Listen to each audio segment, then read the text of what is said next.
नमस्कार दोस्तों, आज बात करने वाला हूँ नोटिफिकेशन नंबर 49/2025 के बारे में, जो कि ये नोटिफिकेशन 19 मई 25 को इशू किया गया है।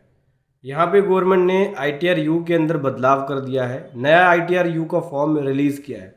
चलिए डिटेल में समझेंगे कि ITRU में क्या बदलाव है और क्या क्या चेंजेस है। उससे पहले बताना चाहूँगा, जो भी भाई बंधु मेरे चैनल पे पहली बार है, इस वीडियो को पहली बार देख रहे हैं, जिन्होंने अभी तक सब्सक्राइब नहीं किया, सब्सक्राइब कर लीजिए। साथ ही साथ बेल आइकन पे भी क्लिक कर लीजिए ताकि इस तरह का कंटेंट आपको मिलता रहे। तो दोस्तों देख सकते हैं ITRU यानी अपडेटेड इनकम टैक्स रिटर्न, इसको ITRU भी बोलते हैं। कोई भी पर्सन जिसकी ITR मिस हो गई है वो ITRU के जरिए फाइल कर सकते हैं। ठीक है, ITRU के अंदर चेंजेस है, क्या चेंजेस है डिस्कस कर लेते हैं। ITRU में अपडेट यह है कि पार्ट ए जर्नल के अंदर, पार्ट ए में जनरल इन्फॉर्मेशन, पार्ट बी में कंपटीशन जाती है कि ITRU में आपकी क्या कंपटीशन बनी है, कितनी इनकम आपकी बनी है पेनल्टी के साथ।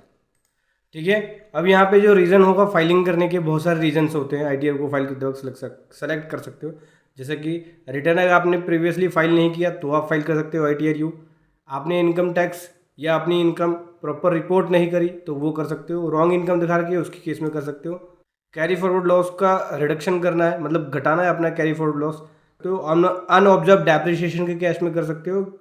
टैक्स क्रेडिट के केस में कर सकते हो, यानी जो TDS का क्रेडिट होता है उसके केस में कर सकते हो। रिड्यूस अगर ये सब होते हैं तो, यानी वैल्यू डिक्रीज होती है तो आप कर सकते हो। रॉन्ग टैक्स रेट लिया हुआ है तो कर सकते हो, या फिर अदर रीज़न की वजह से कर सकते हो। ITRU में बहुत अलग अलग तरह के केसेस में कर सकते हो। मैं आपको साधारण भाषा में बता दूं, अगर आपने पहले कभी ITR फाइल नहीं करी तो पिछले 4 साल की ITR आप कर सकते हो। इस नोटिफिकेशन के अंदर पहले 2 साल का था, अब इस नोटिफिकेशन के अंदर 4 साल का अप्लाई किया है। आगे बताऊंगा आपको। अगर आपको अपनी ITR रिवाइज करानी है तो भी आप अपडेटेड रिटर्न में कर सकते हो। TDS का रिफंड नहीं लिया तो पिछले 4 साल का TDS का रिफंड रह गया तो भी आप ITRU करके TDS का रिफंड ले सकते हो। इसमें कैरी फॉरवर्ड होता है और करंट ईयर में ब्रॉड फॉरवर्ड होकर उसका रिफंड मिलता है। तो 4 साल का ITR करके आप रिफंड ले सकते हो। ठीक है, ITRU के जरिए। जिसने फाइल नहीं है वो कर सकता है, जिसने फाइल कर रखा है रिवाइज कर सकता है। जिसका TDS रिफंड रह गया वो TDS रिफंड ले सकता है, जिसका TCS रिफंड रह गया वो ले सकता है, या भी और अदर रीजन की वजह से भी कर सकता है। टाइम पीरियड अब की बात करें तो पहले इसके अंदर केवल 36 मंथ तक का टाइम पीरियड कवर था, यानी लगभग आप मान के चलो कि 2 साल तक का अलाउ कर देते थे। पहले केवल 2 साल तक का अलाउ था, 12 महीने से 24 महीने के बीच तक का, यानी 2 ईयर तक का आप ITRU कर सकते थे। अब यहाँ पे 24 से 36, 36 से 48 महीना कर दिया, यानी टोटल 4 साल की ITRU को कर सकते हो आप। ठीक है, पेनल्टी उसके अकॉर्डिंग लगता है। विद इन 12 मंथ के अंदर करोगे तो 25% की पेनल्टी, 12 से 4 करोगे तो 50% की, 46 मंथ के अंदर करोगे तो 60% की, और 36 से 48 के मंथ के अंदर करोगे तो 70% की पेनल्टी एप्लीकेबल हो जाती है। एडिशनल टैक्स लगता है ये। ठीक है, सेक्शन 140B के अकॉर्डिंग टैक्स लगता है। तो अगर हम बात करें ITRU कौन से ईयर तक का फाइल कर सकते हैं, या किस किस के लिए अलाउ हो जाएगा, कौन कौन से प्रीवियस ईयर की मैं ITR को फाइल कर सकता हूँ, तो 21-22 की नहीं कर सकते, क्योंकि 21-22 का टाइम पीरियड 31 मार्च 25 था, जो कि ऑलरेडी एक्सपायर हो गया। 22-23 का कर लोगे, 23-24 का कर लोगे, 24-25 का कर लोगे। 3 साल का ये हो गया। हालांकि इसके अंदर 4 साल का अलाउ था अगर आप 31 मार्च 25 से पहले करते तो, लेकिन 31 मार्च 25 का जो टाइम पीरियड है वो एक्सपायर हो गया, इसीलिए असेसमेंट ईयर 21-22 नहीं हो सकता। 22-23, 23-24, 24-25 तक का हो जाएगा आपका।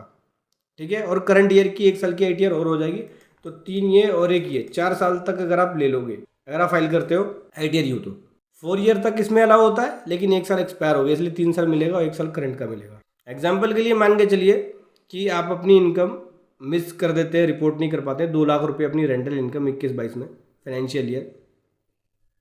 आपको बाद में एहसास होता है यार मैंने अपनी तो इनकम गलत दिखा रखी है, इसको सही कर लूँ, तो ITRU असेसमेंट ईयर 22-23 का फाइल करके अपनी करेक्ट इनकम को रिपोर्ट कर सकते हैं, और जो भी एप्लीकेबल टैक्स है वो भर सकते हो। टैक्स नहीं बनता तो भी फाइल कर सकते हो आप, लेकिन कुछ ना कुछ एडिशनल अमाउंट बनना चाहिए, चाहे लेट फीस हो चाहे टैक्स अमाउंट हो, तभी ITRU फाइल कर पाओगे आप। इसके अलावा क्या क्या चेंजेस देखने को मिलेगा, डिस्क्लोजर है कैरी फॉरवर्ड एडजस्टमेंट का। अगर कैरी फॉरवर्ड एडजस्टमेंट है आपका तो उसकी डिस्क्लोजर की डिटेल्स जाएगी, जैसे लॉसेस, डेप्रिसिएशन, टैक्स क्रेडिट का। सेपरेट कंप्यूटेशन एडिशनल इनकम है, पार्ट बी में सेपरेट कंप्यूटेशन एडिशनल इनकम देखने को आपको मिलेगा, जो कि अपडेटेड रिटर्न के अंदर कैलकुलेट होता है। अपडेटेड टैक्स लायबिलिटी कंप्यूट करेगा, late fees, regular tax, additional tax, relief 89 का लेके नेट टैक्स पेबल बनाएगा। फिर आपको स्पेसिफाई करना पड़ेगा टैक्स अमाउंट जो आपने टैक्स पेड कर रखा है। अंडर सेक्शन 40B के अकॉर्डिंग आपको टैक्स की डिटेल देनी पड़ेगी, चलान की डिटेल देनी पड़ेगी। फिर रिवाइज है, वेरिफिकेशन है, वेरिफिकेशन करके और उसके बाद आप फाइल कर सकते हो। ध्यान रखें अपडेटेड रिटर्न में आपको रिफंड नहीं मिलेगा, ठीक है।